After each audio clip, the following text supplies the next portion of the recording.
Bonjour et bienvenue dans mon atelier. Le bijou Art Nouveau nous donne à voir une représentation des végétaux nouvelle, luxuriante et qui casse les codes qui avaient jusqu'alors cours en joaillerie. Dans cette vidéo, nous allons nous plonger dans cet univers foisonnant et tenter d'en découvrir les particularités.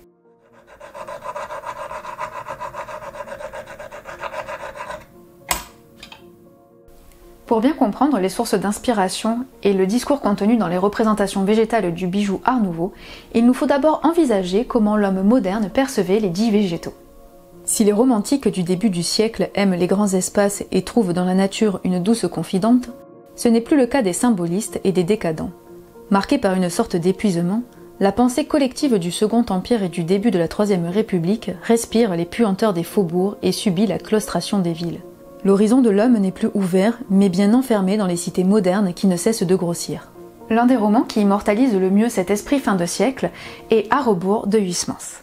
Des Esseintes, le héros du récit, épuisé par le monde qui l'entoure, décide de s'enfermer dans une maison de campagne qu'il redécore avec une attention maniaque et névrosée. L'intérêt de ce roman est qu'il dépeint très précisément l'une des dispositions modernes face à la nature. Au reste, l'artifice paraissait à Des Esseintes la marque distinctive du génie de l'homme. Comme il le disait, la nature a fait son temps. À n'en pas douter, cette sempiternelle radoteuse a maintenant usé la débonnaire admiration des vrais artistes, et le moment est venu où il s'agit de la remplacer, autant que faire se pourra, par l'artifice. Artifice, le mot est posé. À cette époque, ce terme a une connotation forte et renvoie à un contexte de pensée précis. Quand Des Esseintes parle de l'artifice, il se place en écho au paradis artificiel baudelairien, le hashish et l'opium, substance à même d'aider le poète et l'esthète à se libérer de la bassesse du monde moderne. L'artifice est aussi ce qui imite la nature. D'une certaine manière, il est une tentative de contrôle de cette dernière. La nature est donc instrumentalisée. Les plantes deviennent des bibelots qui se mettent à envahir les intérieurs bourgeois. En parallèle de cette vision esthétisante et instrumentalisée de la nature, émerge la figure de l'herborisateur. En outre des botanistes, qui récoltent des plantes pour les étudier, beaucoup de particuliers, férus de vulgarisation scientifique, se passionnent pour la faune et la flore des campagnes françaises, alors à portée de train, et fabriquent des herbiers. La fleur des champs gagne alors toute sa noblesse. L'herbier a une esthétique très particulière.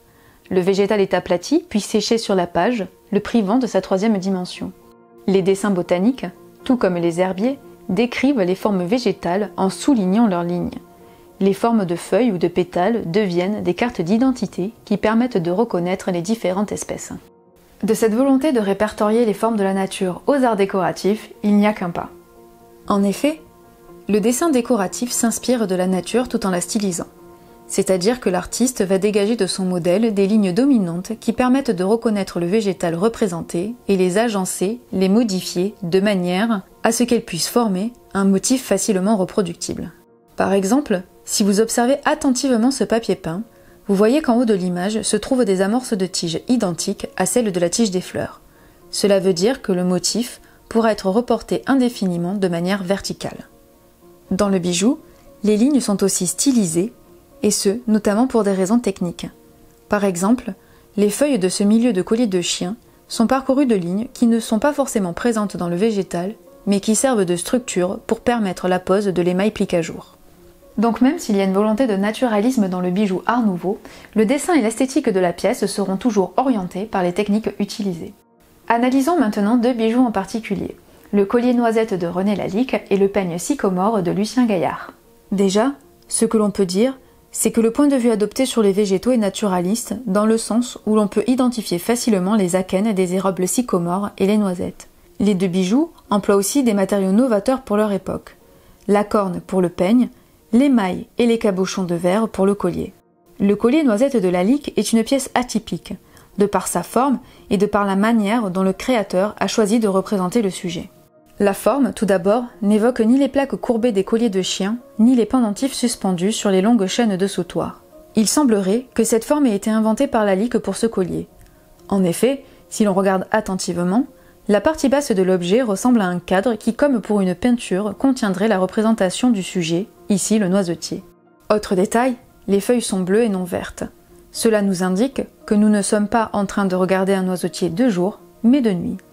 Cette hypothèse est renforcée par la présence des cabochons de verre bleu sombre, couleur du ciel nocturne. Lalique, dans ce bijou, ne nous donne pas seulement à voir, il raconte. Il nous raconte ce noisetier qu'il a vu sous un clair de lune, dans un collier paysage. Il existe une très belle vidéo qui va plus loin dans l'analyse de cette pièce sur YouTube. Je vous mets le lien en description. L'épingle à cheveux sycomore nous plonge dans un autre univers tout aussi poétique. Comparé au collier de Lalique, très riche et empli de détails, ce bijou semble dépouillé. Et c'est justement de ce dépouillement que naît sa puissance évocatrice et poétique. En effet, l'accent et le point focal de cet objet est mis sur les graines qui sont exécutées avec finesse. Le choix de la corne permet à Gaillard de rendre dans le bijou l'aspect membranaire si particulier de cette graine et ainsi de créer un jeu de texture et de lumière entre la densité de l'or mat martelé du haut et l'aspect évanescent de la partie basse. Le diable se trouve dans les détails, et Lucien Gaillard en avait conscience. Aussi, pour donner encore plus de réalité à sa représentation végétale, il a basculé l'une des graines exactement comme ce serait le cas si l'on venait de les cueillir sur un arbre.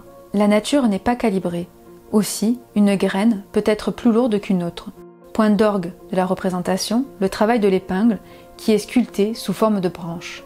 Ainsi, cette épingle à cheveux, comme le collier de Lalique, nous raconte quelque chose. Il ne s'agit pas d'une vision, mais d'un geste, celui d'une femme qui aurait cueilli une branche de sycomore pour se parer les cheveux. J'en ai fini pour aujourd'hui. J'espère que vous avez passé un agréable moment à ma compagnie. Si c'est le cas, n'hésitez pas à partager, liker et commenter la vidéo, ça m'aide à gagner en visibilité. Je vous remercie de m'avoir écouté, prenez soin de vous et à bientôt!